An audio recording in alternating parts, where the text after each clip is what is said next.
আসসালামু আলাইকুম everyone, welcome back to my channel স্বাদের রান্নাঘরে আপনাদের সবাইকে স্বাগতম জানাচ্ছি।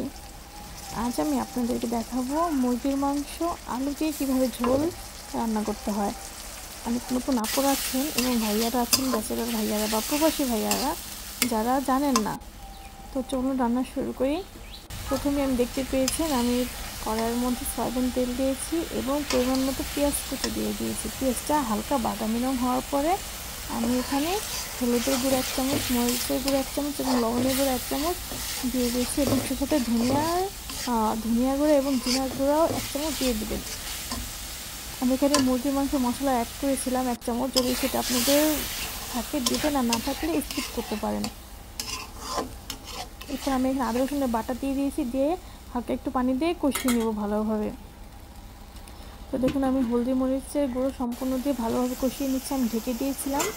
তো ঢাকনা ওঠানোর পরে দেখুন কত সুন্দর লাল লাল হয়ে এসেছে। যখন এরকম লাল লাল হয়ে আসবে এবং নিচের তেলটা সম্পূর্ণভাবে ভেসে উপরে চলে আসবে, তখন বুঝতে পারবেন যে আমাদের মশলাটা কষানো হয়ে গিয়েছে। আমি আপনাদের খুবই সহজভাবে দেখানোর চেষ্টা করব যেন আপনারা যারা নতুন আছেন তারা সহজেই রান্না করতে পারেন। তো এখন দেখুন এখানে আমার কষানো হয়ে গেছে। তো এখানে আমি আগে কেটে রাখা মুরগির মাংসটা দিয়ে দিচ্ছি। অনেক আপুরেই আছেন বা ভাইয়ারা আছেন ব্যাচেলার যারা মুরগির মাংস কাটতে পারেন না, মুরগি ভালোভাবে কাটতে পারেন না। আমার ইউটিউব চ্যানেল স্বাদের রান্নাঘর এই পেজটিতে আপনারা মুরগি কীভাবে সঠিক পদ্ধতিতে খুবই সহজভাবে কাটা যায় আমি সেই ভিডিও আপলোড করেছি, আপনারা চাইলে দেখে আসতে পারেন। আপনাদের খুবই উপকার হবে যারা নতুন আছেন।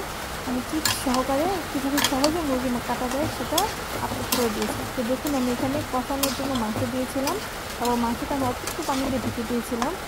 তো তারপরে আমি ঢাকনা উঠানোর পর দেখুন মাংসটা কষানোর জন্য যে মাংস থেকে যে পানি উঠেছে সেই পানির মধ্যে আমি আগে থেকে কেটে রাখা আলুটাও দিয়ে দিয়েছি।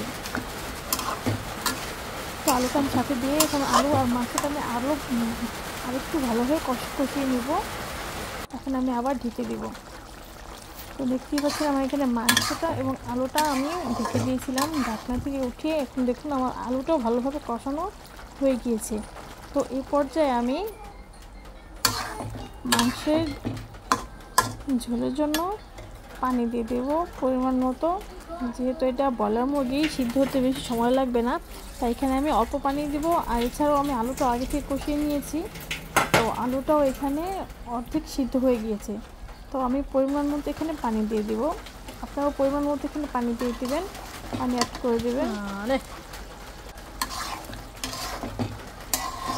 তো দেখুন আমি আপনাদের নেড়ে খুব সুন্দরভাবে দেখিয়ে দিচ্ছি কত সুন্দর লাল লাল করে মাংসটা ভুনো করেছি। তো দেখুন এখানে আমার তরকারিটা প্রায় হয়ে এসেছে। দেখুন আলুটা কত সুন্দর সিদ্ধ হয়ে গিয়েছে, আমার রান্নাটা হয়ে গিয়েছে। তো এখন আমি আপনাদের একটা পাত্রে সার্ভ করে দেখাচ্ছি। দেখুন কত সুন্দর, ঝোলটাও কত সুন্দর ঘন হয়েছে এবং আলুটা খুব সুন্দর সিদ্ধ হয়েছে, তরকারির কালারটাও খুব সুন্দর লাল লাল হয়েছে। আমি খুবই সহজ পদ্ধতিতে এবং খুবই সাধারণভাবে আপনাদের রান্না করে দেখিয়েছি। যারা নতুন আপুর আছেন এবং ভাইয়েরা আছেন তাদের জন্য খুবই উপকারে আসবে। দেখুন আমি তরকারিটা বেড়ে নিয়েছি।